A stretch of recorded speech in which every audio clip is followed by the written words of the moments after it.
Terima kasih buat Ibu Dorida. Senang sekali boleh bersama dengan Bapak Ibu Saudara. Dan saya mengucapkan terima kasih buat Pak Vincent, sahabat saya, buat Bang Sabto, abang saya, Kak Epi, dan teman-teman yang lain yang saya nggak bisa sebutkan satu persatu di Harvest Academic. Semangat dari Harvest Academic adalah memenangkan jiwa untuk Tuhan ya di dunia ini, di bumi ini. Saya ingat ketika bersama-sama di Harvest Academy, semangat dari Pak Vincent adalah memenangkan jiwa-jiwa, mau dimanapun dia melayani, dimanapun dia berada, terus memberitakan Injil. Kenapa sih kita lakukan itu ya? Kenapa kita lakukan itu? Kita sebagai hamba Tuhan, kita punya semangat yang sama semua, karena kita hamba Tuhan. Tujuan kita adalah menghadirkan kerajaan Allah di bumi ini, pemerintahan Allah di bumi ini, supaya orang-orang yang terikat dengan dunia, manusia yang terikat dengan dosa, mereka boleh datang kepada Allah, dan mereka boleh mengalami kerajaan sorga itu, kuasa, otoritas, kemuliaan Allah itu. Nah, betapa sayang sekali bagi orang-orang Kristen, bagi orang-orang percaya yang sudah menjadi orang Kristen, yang sudah menjadi orang-orang percaya, tetapi tidak mengalami kuasa kemenangan ini. Sayang sekali, sayang sekali, sayang sekali. Saya ingat dulu, sebelum saya mengenal Kristus, saya tahu apa rasanya terikat dengan dosa. Saya adalah seorang yang terikat dengan narkotika. Saya terikat dengan perbuatan-perbuatan yang jahat di masa lalu. Saya hidup di jalanan. Saya tahu rasanya itu semua. Tapi setelah saya mengalami Kristus, setelah saya menerima Yesus, dan sekarang saya hidup di dalam pemerintahan Allah ini, betapa berbedanya, betapa berbedanya. Kemuliaannya itu beda, nggak bisa dibandingkan dengan kemuliaan apapun. Dan itulah yang menjadi semangat kita untuk semua orang boleh mengalami ini. Tetapi pada realitanya, banyak orang belum mengalami ini. Sekalipun dia sudah jadi Kristen, tapi masih terikat dengan dosa, masih terikat dengan sakit penyakit, masih terikat, dibelenggu dengan masalah sakit hati, dendam, kebencian, masih dibelenggu dengan dosa. Dengar baik-baik, penipu hanya datang untuk menipu, mencuri, membunuh, dan membinasakan. Tapi Tuhan datang untuk memberikan kita hidup, hidup yang berkelimpahan. Alami kemenangan ini, saudara. Alami. Dan ini yang saya mau sharing pagi hari ini buat kita semua. Kiranya ini boleh meneguhkan dan menguatkan kita semua. Di dalam Roma 8 ayat yang ke-30 dikatakan begini, saudara. Roma 8 ayat 30. Dan mereka yang ditentukannya dari semula, mereka itu juga dipanggilnya. Dan mereka yang dipanggilnya, mereka itu juga yang dibenarkannya. Dan mereka yang dibenarkannya, mereka itu juga yang dimuliakannya. Artinya apa? Kemenangan, kemerdekaan yang Tuhan sudah berikan buat kita, ini bukan setengah-setengah, tapi seutuhnya. Dimulai dari pemilihan sampai kepada kemuliaan. Wah, dahsyat, dahsyat. Orang-orang Kristen harus alami ini. Orang-orang yang percaya Yesus harus alami ini. Kita bukan hanya dipilih, tetapi kita juga mengalami kemuliaan Allah. Kemuliaan Allah. Orang-orang yang hidup dalam kemuliaan Allah itu ada otoritas, ada kuasa yang tak terbatas. Lagu tadi keren banget. Ku yakin kau hadir di sini, ku rasakan kuasa yang tak terbatas. Nggak bisa dibatasi oleh dunia, nggak bisa dibatasi oleh COVID, nggak bisa dibatasi, nggak bisa. Saudara, kita ini bukan dipengaruhi oleh dunia ini, tetapi kita yang mempengaruhi dunia ini, kondisi apapun. Tapi saudara mungkin berkata, oh tapi kan sekarang saya sedang sakit. No problem. Saya percaya sakit itu tidak akan membawa engkau kepada hal-hal yang buruk. Ketika hari ini engkau terima Yesus, ketika pagi hari ini engkau menyadari dan imanmu diteguhkan, maka kuasa yang tak terbatas, kemuliaan Allah itu akan memerdekakan engkau. Saudaraku, ini sesuatu yang perlu kita pahami. Kita ditentukannya, kita dipanggilnya, kita dibenarkannya, dan kita dimuliakannya. Wow, kemerdekaan yang penuh. Dan hari ini kami dari Malaysia, saat ini tanggal 31 Agustus sedang merayakan Hari Kemerdekaan Malaysia. 31 Agustus adalah Hari Kemerdekaan Malaysia. Saudara tahu? Sama seperti di Indonesia tanggal 17 Agustus, Hari Kemerdekaan Indonesia. Kemerdekaan Indonesia 17 Agustus itu diproklamasikan oleh Soekarno-Hatta bahwa penjajahan di tanah, di bumi Indonesia harus dihapuskan. Penjajah tidak berkuasa lagi. Penjajah tidak berkuasa lagi atas Indonesia. Sudah punya hak penuh tentang kemerdekaan itu. Dan kita punya otoritas untuk mengusir para penjajah itu. Dan hari ini, kita juga tahu bahwa Yesus sudah merdekakan kita. Katakan amin. Katakan amin. Wow. Saudara, kalau kita lihat di dalam Yohanes 8 ayat 36. Yohanes 8 ayat 36. Siapapun kita hari ini harus paham ini.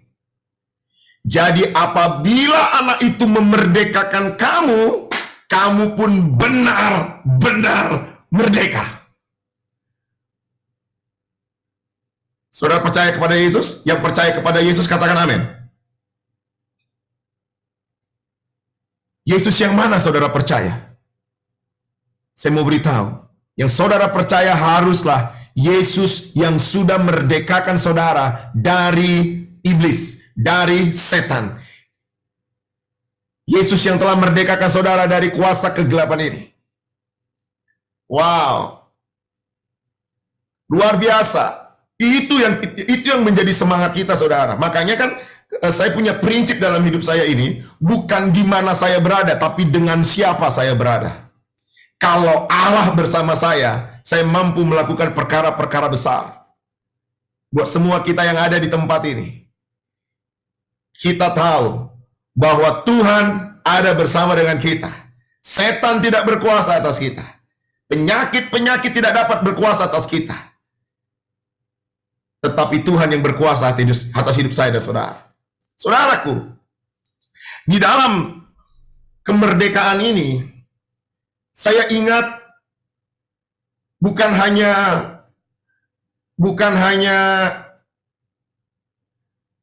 Soekarno dan Hatta yang memproklamasikan kemerdekaan. Ternyata Yesus pun pernah memproklamasikan kemerdekaan ini.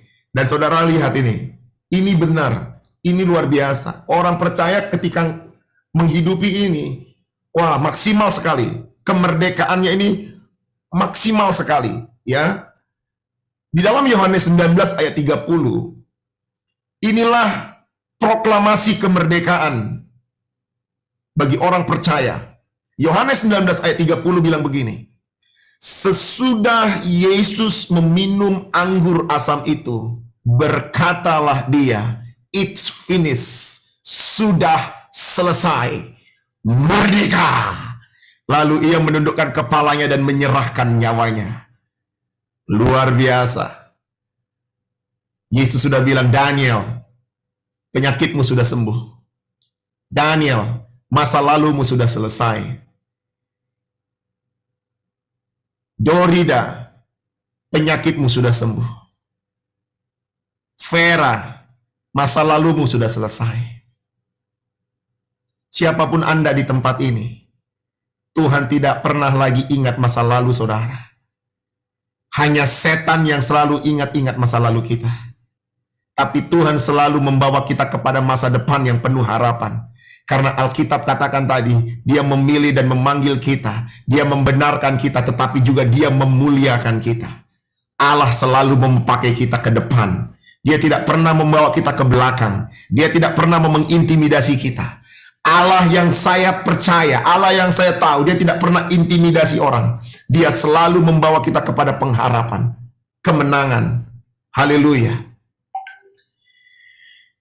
Nah, saudara, ini yang saya katakan di dalam Yohanes 19 ini adalah sebuah pertukaran sebetulnya. Pertukaran. Jadi, hari ini kita menyadari ada kuasa, ada otoritas dalam diri kita, ada kemenangan dalam diri kita. Amin. Saudara setuju ya? Sepakat ya? Ya, ini sebagai orang percaya. Ini sebagai orang percaya, ada kemenangan, ada otoritas dalam diri kita. Makanya dikatakan dalam Markus itu, saudara, Markus 16 ayat 17, tanda-tanda ini akan menyertai orang percaya. Ya kan, menumpangkan tangan atas orang sakit sembuh, mengusir setan. Wah, ini luar biasa saudara. Dan berbicara dalam bahasa-bahasa yang baru. Ada sesuatu yang berbeda dengan dunia ini. Luar biasa. Luar biasa. Percayalah saudara, ada kuasa otoritas itu dalam diri saudara hari ini. Dan kalau hari ini kita akan ada pelayanan doa, ada konseling, saya percaya saudara, ada kuasa yang bekerja dalam diri saudara. Ketika imanmu terbuka oleh Kristus, ketika imanmu terbuka oleh kerajaan Allah, dan kau berkata, aku mau masuk di dalam kerajaan ini, dan aku mau hidup di dalamnya, dan aku mau menerima Yesus, pada saat itu juga engkau akan sembuh. Pada saat itu juga engkau akan dimerdekakan. Karena kuasa yang tak terbatas itu sungguh-sungguh ada, sungguh-sungguh nyata. Nah, saya mau mengajak setiap kita hari ini, kemenangan itu sudah diberikan oleh Yesus. Tapi kan realitanya bagaimana orang Kristen banyak nggak mengalami kemenangan, kan begitu? Tidak mengalami kemenangan orang-orang Kristen. Saya mau share kepada saudara, ya, kemenangan itu dialami oleh orang Kristen kalau punya mentalitas pemenang. Punya mentalitas pemenang. Mentalitasnya adalah mentalitas pemenang. Roma 8 ayat 37 katakan gini, dalam semuanya itu, kita ini lebih daripada orang-orang yang menang. Oleh Dia yang telah mengasihi kita. Harus punya mentalitas pemenang. Bukan lagi mentalitas hamba. Tidak lagi punya mentalitas yang diperhamba oleh dosa. Tidak. Jangan seperti orang Israel, sudah dilihatkan mujizat, keluar dari laut Teberau, dengan mujizat kuasa yang luar biasa, disertai dengan tiang awan dan tiang api, disertai Tuhan dengan penyertaan luar biasa, penyediaan roti mana dari surga, tetapi tetap mentalitasnya, mentalitas hamba. Musa, kenapalah kau bawa kami ke tempat ini? Bagus kami mati di Mesir saja. Akhirnya dia, saudara, nggak maksimal. Hari ini saya mengajak untuk semua orang mengalami kemaksimalan. Buang mentalitas hamba, diperhamba sama dosa. Buang mentalitas diikat oleh dosa, tapi milikilah mentalitas pemenang. Saya anak Tuhan. Saya orang-orang yang sudah dimerdekakan. Saya adalah orang-orang yang sudah dimenangkan. Ada kuasa dalam diri saya. Punya mentalitas pemenang. Ketika kita punya mentalitas pemenang, setan tidak dapat intimidasi kita. Setan tidak dapat kuasai kita. Tidak mungkin, saudara. Karena kita punya mentalitas. Ketika saya lihat seseorang, saya tahu mentalitasnya. Dan susah dipengaruhi. Aduh, susah lah. Ini orang susah dipengaruhi. Dia sangat benar di sini. Wah, saudara. Ada kuasa itu luar biasa. Katakan amin. Ya, punya mentalitas pemenang. Makanya Roma 12 ayat 2 katakan berubah dalam pembaharuan budimu sehingga engkau dapat mengerti kehendak Allah. Wah, ya, berubah dalam pembaharuan budimu. Kamu nggak boleh serupa dengan dunia ini. Punya mentalitas pemenang. Bagaimana realitanya? Mungkin kau sedang sakit hari ini. Tubuhmu sakit, tapi mentalitas, imanmu, iman pemenang. Mungkin kau sedang lumpuh hari ini, tapi mentalitasmu adalah mentalitas pemenang. Kesusahan orang benar itu memang banyak, tapi saudara, Tuhan meluputkan dia dari kesusahan itu. Tuhan tidak pernah salah. Tuhan tidak pernah salah. Katakan amin. Katakan amin. Ya, ini luar biasa, luar biasa. Punya mentalitas pemenang. Yang kedua, saya mau beritahu kepada kita, kemenangan ini dapat terjadi bukan hanya kita punya mentalitas pemenang, tapi kita mempergunakan otoritas yang Tuhan sudah beri dalam hidup kita. Kita pergunakan otoritas. Nah, otoritas itu, ya, itu kita selalu perkatakan. Kita harus selalu perkatakan. Ya. Jadi semua yang benar, semua yang kudus, semua yang suci, semua yang mulia, itu pikirkan. Dan itu yang mempengaruhi hati kita ini, maka dari hati kita ini akan terpancar kehidupan yang akan kita keluarkan dari mulut kita ini. Makanya yang keluar dari mulut ini harusnya firman, kebenaran, dan otoritas. Otoritas. Saya percaya saudara, sama seperti Yesus dengan penuh otoritas mengalahkan si Lucifer, si iblis ketika di padang gurun, ketika Yesus dicobai dengan kuasa otoritas, pada waktu itu juga setan lari. Dan hari ini dengan penuh otoritas, saudara berkata, penyakitku sembuh, rumah tanggaku akan baik. Dengan penuh otoritas, dengan penuh iman, dengan penuh keberanian. Tidak lagi diperhamba dengan ketakutan. Masa sih? Mana mungkin? Mana mungkin? Di dalam Roma 8 ayat 38-39 kalau saudara lihat di sana, siapa yang dapat memisahkan kita? Enggak ada. Mau maut, mau hidup, mau malaikat, mau pemerintah, baik yang ada sekarang maupun yang akan datang, kuasa-kuasa baik yang ada di atas maupun yang ada di bawah, ataupun makhluk lain, tidak akan ada yang dapat memisahkan kita dari kasih Allah. Artinya apa? Ada otoritas dalam diri kita. Ada otoritas.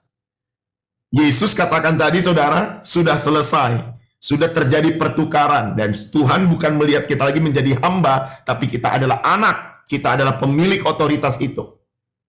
Iya. Satu kali saya pelayanan di satu tempat, saudara. Saya melayani satu tempat. Ya, saya berharap kalau ada anak yang ikut sama saya di sini, bagaimana saya disantet, saudara, di Kalimantan Tengah. Saya disantet. Saya tenang aja. Ya, saya tenang aja. Dan setelah itu jam 2 pagi saya ingat ketika disantet. Karena ada minyak yang bau sekali di hidung saya. Setelah itu saya katakan kepada tim saya, udah diam aja, nggak apa-apa, kita nggak usah dibesar-besarkan ini, dalam hidup kita. Tidur aja, dan karena kita sudah punya kuasa. Nah, habis itu saudara, pagi-pagi ternyata saudara, anak dukunnya bertobat dan kita baptis. Anak dukunnya bertobat dan kita baptis. Kenapa? Karena dia lihat dia nggak bisa santet kita. Saya ingat di Bani-Bani, di Atambua sana, di kampungnya Pak Vincent ini, di Atambua ini, di Bani-Bani, di daerah Betun. Ada kesembuhan, ada pengampunan. Kami KKR 2 hari, ada kami KKR 2 hari. Ada kesatuan. Nah, hari pertama, dan kami nggak tahu kalau kami itu lagi disantet. Lalu satu kali melimpah dari Tuhan. Ada ibu-ibu bilang, bapak-bapak dong, ini ada rasa sesuatu Kak, tadi itu bapak tua itu tadi ada santet kalian. Tidak rasa. Hari kedua KKR kita baru nyanyi haleluya. Ini bukan gereja karismatik saudara, gereja Protestan punya. Yang kita dapatkan. Haleluya, haleluya. Udah. Ternyata ada orang yang kelepar-kelepar di depan mimbar. Ternyata itulah dukunnya. Tuhan dihempuskan, tetapi juga dan kebanjiran jiwa dan kebangunan rohani, the great awakening. Kami layani sampai jam 2 pagi. Dinyatakan di saudara, kita. Kekristenan bukan sekedar agama, tapi itu adalah kehidupan yang nyata. Ini real, saudara. Ini real. Saudara harus alami kemenangan ini. Pergunakan otoritas itu. Jangan lagi hidup dalam ketakutan. Jangan lagi hidup di dalam intimidasi. Jangan lagi hidup. Haleluya. Haleluya. Pergunakan otoritas itu. Aku sembuh. Aku sehat. Aku merdeka. Wow. Yang terakhir, saudara. Ya. Orang-orang yang ngalamin kemenangan itu, kalau Tuhan berkenan atas dia. Ada perkenanan Tuhan. Tuhan itu di pihak dia. Roma 8 ayat 31 katakan, sebab itu apa yang akan kita katakan tentang semuanya itu? Jika Allah di pihak kita, siapa yang akan lawan kita? Percayalah, dia Immanuel. Dia ada bersama dengan saudara. Dia ada bersama dengan saudara. Dia Immanuel. Jika Allah ada di pihak kita, siapa yang lawan kita? Kemenangan boleh terjadi dalam kehidupan kita di dunia ini kalau Tuhan berkenan atas kita. Ada perkenanan Tuhan atas kita. Katakan amin. Ya, saudara, dalam Wahyu 3 ayat 8 katakan bahwa aku tahu kekuatanmu tidak seberapa, namun engkau menuruti firmanku. Memang kita nggak punya kekuatan, kita nggak punya kuasa. Karena yang memberikan kemenangan itu Allah. Yesus yang berikan kemenangan, bukan kita. Tapi Yesus yang ada di dalam diri kita ini, inilah yang kita mau refleksikan. Inilah yang kita mau impartasikan di dunia ini. Sehingga dunia boleh melihat kemuliaan Allah lewat hidup kita. Jangan pernah takut, jangan pernah khawatir. Percayalah, Tuhan ada bersama dengan saudara. Tuhan ada di pihak saudara. Masalahnya sekarang, apakah saudara ada di pihak Tuhan atau tidak? Tuhan memang sudah ada di pihak saudara, tapi saudara di pihak Tuhan atau tidak? Kalau saudara ada di pihak Tuhan, dan Tuhan ada di pihak saudara, saya percaya, baik maut, baik sakit penyakit, baik kuasa-kuasa yang ada di udara ini, itu nggak dapat memisahkan saudara dari kasih Kristus. Saudara akan tetap menyala. Ada otoritas, ada kuasa dalam diri saudara. Kiranya apa yang saya sampaikan ini boleh meneguhkan saudara, boleh menguatkan saudara. Kalau ada yang sakit hari ini, kalau ada yang saudara merasa terikat dengan dosa hari ini, saudara, engkau diselamatkan bukan untuk dikuasai oleh dosa. Engkau diselamatkan untuk menyatakan kemuliaan Allah di bumi ini.